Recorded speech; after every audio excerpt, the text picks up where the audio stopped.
أعوذ بالله من الشيطان الرجيم.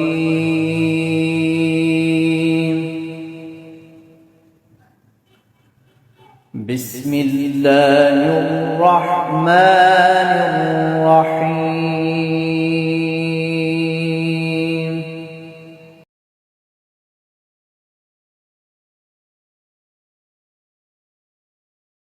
اما بعد فاعوذ باللہ من الشیطان الرجیم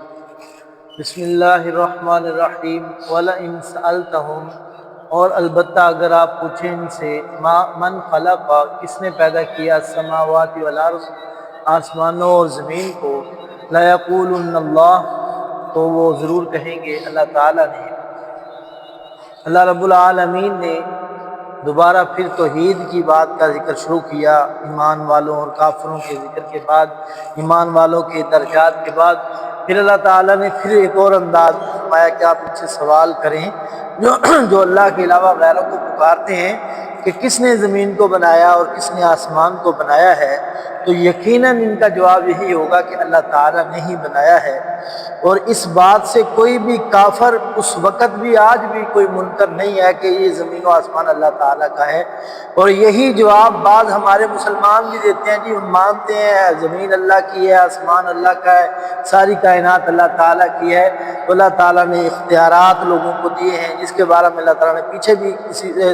سورہ سے پیچھے اس بات کا ذکر کیا کہ وہ کہتے ہیں لِيُقَرِّبُونَا إِلَى اللَّهِ زُلْفَىٰ، تو اللہ کے قریب ہونے کے لیے ان کو پکارتے ہیں۔ تو اللہ تعالیٰ نے فرمایا کہ سنو، جب زمین و آسمان اللہ تعالیٰ کا ہے، قُلْ أَفَرَأَيْتُمْ، کیا آپ کہہ دیں بھلا دیکھو تو، مَا تَدْعُونَ، جن کو تم پکارتے ہو، مِن دُونِ اللَّهِ، اللہ کے سوا، إِنْ أَرَادَنِي اللَّهُ، اگر ارادہ کرے میرے حق میں اللہ تعالیٰ، بِضُرٍّ، کسی تکلیف کا، هَلْ هُنَّ كَاشِفَاتُ، کیا وہ دور کر سکتے ہیں، ضُرِّهِ،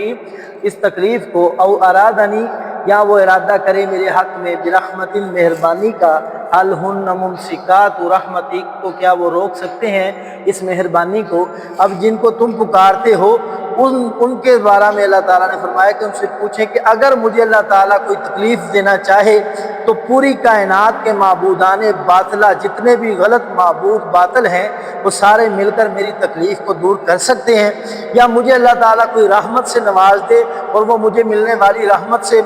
مجھے جو ہے محروم کر سکتے ہیں، قطعاً بھی نہیں ہو سکتا۔ اس کا جواب بھی پوری کائنات میں کسی کافر مرتد اور مشرک کے پاس قطعاً بھی نہیں ہو سکتا کہ اللہ کے علاوہ کوئی کرنے والا بھرنے والا کسی کا نفع کا مالک بن جائے یا کسی کے نقصان کا مالک بن جائے، کبھی بھی نہیں ہو سکتا۔ قل حسبی اللہ، آپ کہہ دیجئے کافی ہے مجھے اللہ تعالیٰ، علیہ یتوکل، میں اسی پر میرا بھروسہ، میں بھروسہ کرتا ہوں، المتوکلون، اسی ہی پر بھروسہ کرتے ہیں بھروسہ کرنے والے۔ اللہ تعالیٰ نبی علیہ السلام کو اس بات کا عقیدہ دے دیا اللہ تعالیٰ نے کہ آپ ان کو بتلا دیں کہ مجھے اللہ ہی کافی ہے، اور اللہ ہی خود مختار اور طاقتور ذات ہے کہ جس پر بھروسہ کرنا چاہیے لوگوں کو، جس پر اپنا توکل کرنا چاہیے، وہی اس بات کا اختیار اور حق رکھتا ہے کہ اسی کے اوپر بھروسہ اور انسان کا توکل ہونا چاہیے۔ اللہ ہمیں سمجھنے کی توفیق عطا فرمائے۔